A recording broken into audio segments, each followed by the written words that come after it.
My daughter-in-law stood in my own son's kitchen, in front of my grandchildren, and told her sister that I was becoming a financial burden the family needed to start planning around.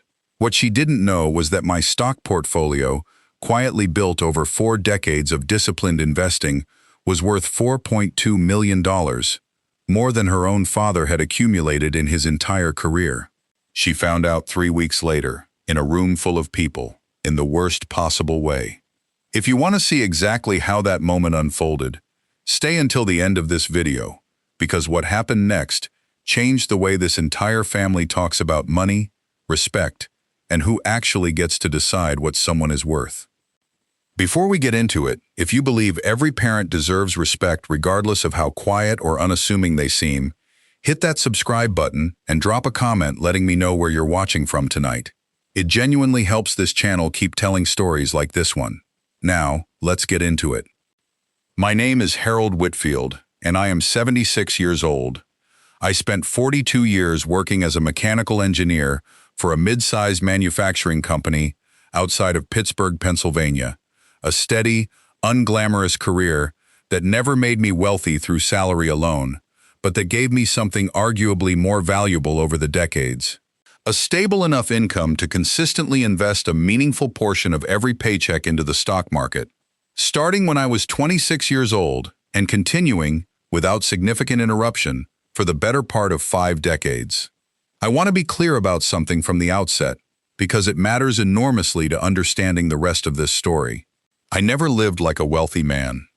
My wife Dolores and I raised our 2 children in a modest 3-bedroom ranch house that we paid off decades ago, drove practical, reliable cars well past the point most people would have traded them in, and generally practiced a kind of deliberate, old-fashioned frugality that some people, including, eventually, my own daughter-in-law, apparently mistook for genuine financial precariousness rather than what it actually was, a disciplined lifelong strategy that allowed nearly every dollar we didn't strictly need for daily living to compound quietly in the market over decades.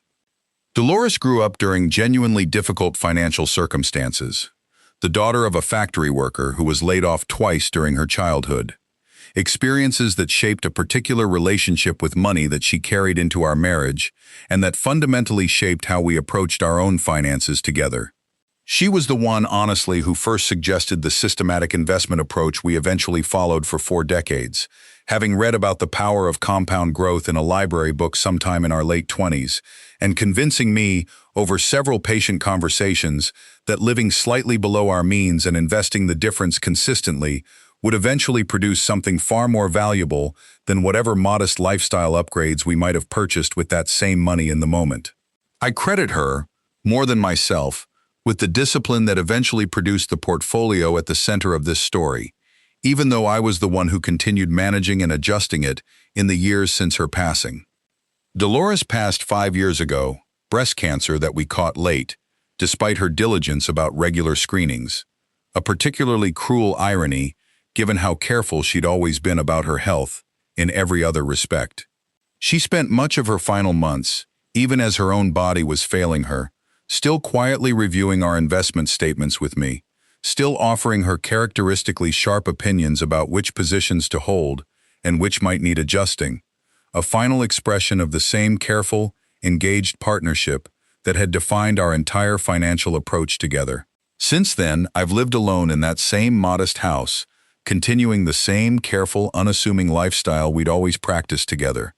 My portfolio continuing to grow quietly in the background of an otherwise simple, ordinary daily existence that gave almost no outward indication of the actual financial position it represented.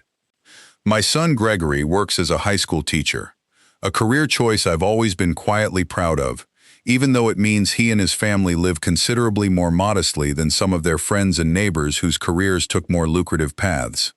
He married his wife Brianna about 10 years ago. Brianna comes from a family with more visible, conventional markers of financial success. Her father built a successful regional real estate business. Her mother has never worked outside the home and maintains the kind of polished, put-together appearance that comes with genuine disposable income and considerable free time to maintain it. From early in Gregory and Brianna's marriage, I noticed a particular kind of quiet condescension in how Brianna related to me specifically, distinct from how she treated her own parents, or even Dolores, while Dolores was still alive. It wasn't overt cruelty. It was something more subtle, a tendency to speak to me slightly more slowly and simply than necessary, as though explaining things to someone whose grasp of practical matters might be limited. A habit of steering conversations away from any topic touching on finances or long-term planning whenever I was present, as though these were subjects I couldn't be expected to meaningfully participate in. I want to be fair to Brianna here, because it would be easy to paint her simply as unkind, and that isn't the complete picture of who she actually is. She's been, in most respects, a devoted mother to my two grandchildren, Lucas and Maya, and a genuinely caring wife to Gregory. Her condescension toward me specifically seemed to stem from a fairly straightforward, if ultimately mistaken, set of assumptions. A modest house, practical cars, simple clothing, and a general lack of any visible markers of wealth apparently added up, in her mind, to a retired schoolteacher's widower living on a fixed income with limited financial cushion. Someone to be managed carefully, rather than someone whose actual resources might significantly exceed her own parents' considerable wealth. This assumption crystallized into something considerably more concrete about 4 months ago, during a family dinner at Gregory and Brianna's house, when the conversation turned, as it periodically did, toward long-term planning for aging parents. Brianna's own parents had recently moved into an expensive, amenity-rich retirement community, a transition Brianna discussed with obvious pride and admiration for how proactively her parents had planned their own aging. Then, turning the conversation toward my situation specifically, she said, with what I believe she intended as practical concern rather than deliberate cruelty, "We really do need to start thinking about what happens as Harold gets older. I know it's not the most comfortable topic, but realistically, at some point he's probably going to need more support than he can afford on his own, and I think we should start planning for that now rather than being caught off guard later." I was present for that conversation, seated at the far end of the table, and I remember the particular sting of hearing myself discussed, quite plainly, as a future financial burden requiring proactive management, spoken about in the third person as though I weren't sitting close enough to hear every word clearly. I didn't say anything in that moment. I've never been a person inclined toward confrontation, and I told myself, in the days that followed, that Brianna's comment, however painful to hear, came from a place of genuine, if somewhat presumptuous concern, rather than malice. And that correcting her mistaken assumption about my finances wasn't necessarily something I owed her, given that I'd never made any particular effort to hide my financial position either, simply because the topic had genuinely never come up in any context where clarifying it felt natural or necessary. 3 weeks after that dinner, we gathered for Lucas's 10th birthday party, held at a community recreation center that Gregory and Brianna had rented for the occasion, with roughly 30 guests including extended family from both sides. The party had the usual happy chaos of a 10-year-old celebration, children running between a bounce house and a table piled with pizza, adults clustered in small groups catching up, Lucas himself glowing with the particular joy of being the center of attention for an afternoon. About an hour into the party, while helping myself to coffee near a table where several adults had gathered, I overheard Brianna continuing a conversation with her sister, Kayla, that had apparently started earlier, out of my direct earshot, the two of them standing close together near the refreshment table in a way that suggested they believed themselves reasonably private. "Honestly," Brianna was saying, her voice carrying the particular confiding tone people use when they believe they're speaking privately, "I think we're going to need to have a real conversation with Harold soon about downsizing that house and moving somewhere more manageable.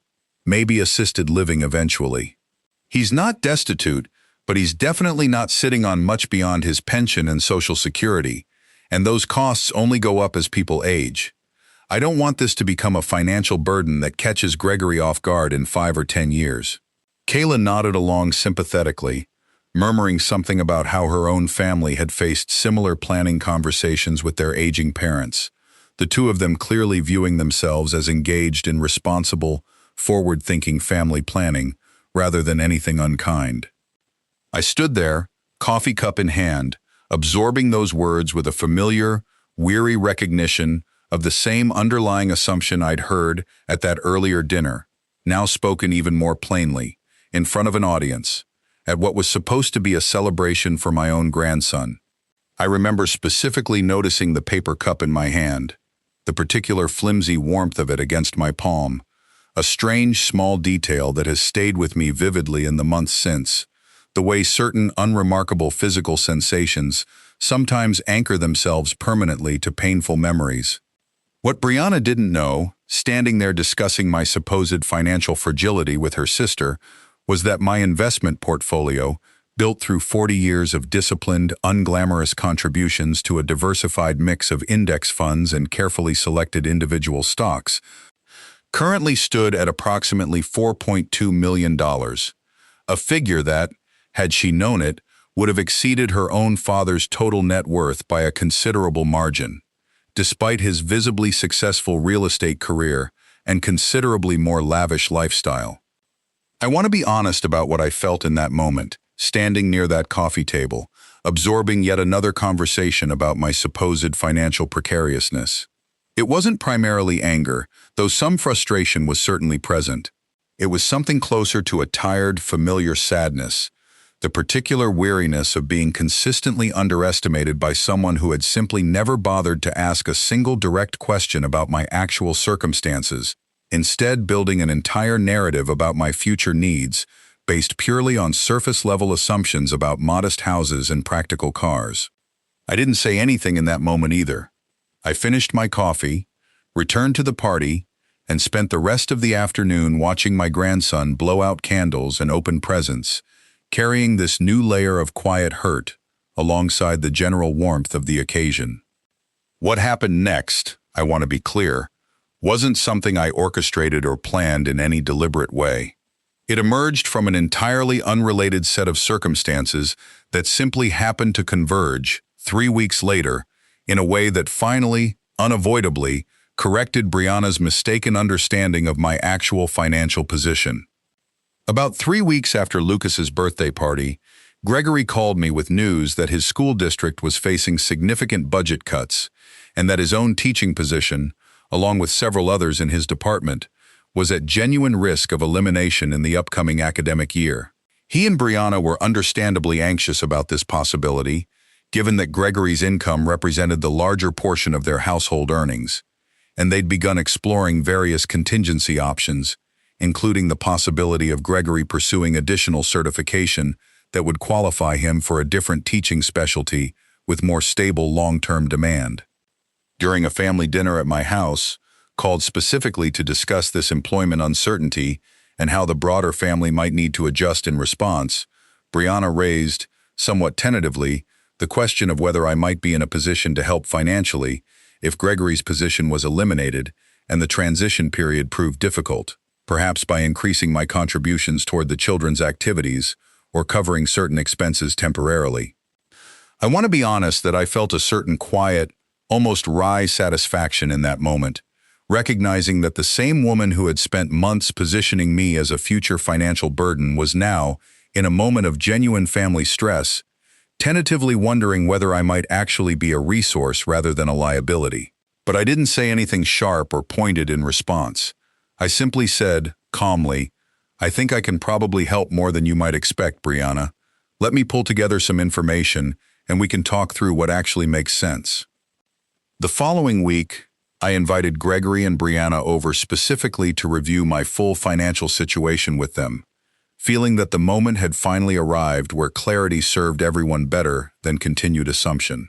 I brought out my most recent brokerage statements, laid them carefully on my kitchen table, the same table where Dolores and I had eaten countless meals together, and walked them through, plainly and without any dramatic flourish, the actual scope of what 4 decades of disciplined investing had produced, the initial modest contributions from our 20s, the steady increases as our income grew over the years, the specific mix of index funds and carefully selected individual holdings that had compounded, gradually and then dramatically, into something neither of them had any reason to suspect existed behind the ordinary facade of our daily lives. I watched Brianna's face as she processed the numbers on that statement, her expression moving through a rapid, visible sequence of confusion, disbelief, and eventually something that looked almost like vertigo, the particular disorientation of realizing that a narrative you've been building for months, in your own mind and in conversations with your own sister, has been entirely, fundamentally wrong. She actually picked up the statement at one point, turning it over, as though checking for some indication it might be a mistake or a misprint, before setting it back down with hands that seemed to be trembling slightly. $4.2 million, she said quietly, more to herself than to either of us. Harold, I had no idea. I've been talking for months about you potentially becoming a financial burden, about needing to plan for assisted living, and this whole time, you've had more saved than my own father, who everyone in my family treats like some kind of financial genius. She laughed, a short, disbelieving sound with no real humor in it, clearly still absorbing the full weight of what she was seeing. I heard you, I said, at Lucas's birthday party, talking to Kayla about downsizing my house and eventual assisted living. I heard the dinner conversation before that too, about needing to plan for what happens as I get older. I want you to understand, Brianna, that those conversations hurt more than I let on in the moment. Not because I actually needed you to know about my finances specifically. I've never needed anyone's validation for the choices Dolores and I made over the decades. But it hurt because it revealed something about how you'd categorized me, based entirely on surface appearances, without ever once asking a direct question that might have corrected the assumption. Brianna was quiet for a long moment, visible emotion working across her face. You're right, she finally said. I built this entire narrative about you needing to be managed and planned around, and I never once actually asked you a real question about your finances, your background, anything beyond what I could observe on the surface. I judged you based on a house and a car, and a general lack of visible spending, and I never considered that those things might reflect discipline rather than limitation. I'm ashamed of that, Harold, especially now, sitting here looking at this statement. Gregory, who had been quiet through most of this exchange, finally spoke. Dad, why didn't you ever tell us about this before? I had no idea either, honestly. I knew you and Mom were careful with money, but I never imagined it added up to anything close to this. I never hid it deliberately, I said. It just never came up in a way that felt natural to raise. Your mother and I made a choice, decades ago, to live simply regardless of what we had saved, partly out of genuine values around modesty and discipline, and partly, I think, because we both grew up during periods when financial security couldn't be taken for granted, and that shaped how we approached money for the rest of our lives, even once we'd built something substantial. I suppose I never fully considered that our quietness about it might eventually lead people to assume the opposite of what was actually true. We talked for several hours that evening, a conversation unlike any we'd had in the 10 years since Gregory and Brianna's marriage. I explained my broader financial planning, including provisions I'd already made in my estate planning for both Gregory's family and my daughter's family, provisions that would ensure my grandchildren's education and long-term security regardless of whatever happened with Gregory's employment situation. In the weeks since that conversation, something has genuinely shifted in how Brianna relates to me. She started asking real questions about my career, about Dolores, about the specific philosophy behind the investment approach that had produced such substantial results over 4 decades. She stopped, entirely, the pattern of speaking to me in that slightly simplified, careful tone I'd noticed for years, replaced instead by a genuine curiosity and respect that feels considerably more like how she treats her own parents. Gregory's teaching position, as it turned out, was preserved through a different round of budget adjustments than initially feared, though the family conversation about long-term financial planning has continued in a considerably more collaborative, honest direction than before, with me now genuinely included as a knowledgeable participant rather than a category to be managed. Last month, Brianna asked if I would be willing to explain some basic investment principles to her and Gregory, wanting to understand better how to build similar long-term security for their own family. We've started meeting periodically, and I find genuine satisfaction in these conversations, not because they've finally recognized my financial worth, but because they represent something I'd quietly hoped for over the years, without ever fully articulating it. A real relationship built on actual knowledge of who I am, rather than assumptions built from surface appearances. I don't tell you this story because I want sympathy for an old man who was underestimated by his daughter-in-law. I tell you this story because I want you to understand something important. People will often build entire narratives about your worth, your needs, your future, based purely on what they can observe on the surface, without ever asking the direct questions that might reveal a fuller, more accurate picture. That doesn't mean your worth depends on eventually correcting that narrative with some dramatic reveal. It means dignity was always there, quietly, regardless of whether anyone bothered to look closely enough to see it clearly. I spent months being quietly planned around as a future financial burden by my own daughter-in-law. It turned out, the modest house and practical car she'd built an entire assumption around were sitting on top of 4 decades of discipline that had quietly produced more wealth than her own family's considerably more visible success. She just never asked the right questions to see it, until circumstance finally forced the numbers into the open. If this story reminded you of someone in your life whose actual worth might not match the surface assumptions people have made about them, tell me in the comments where you're watching from tonight. And if you enjoyed this story, please consider subscribing for more stories like it every week.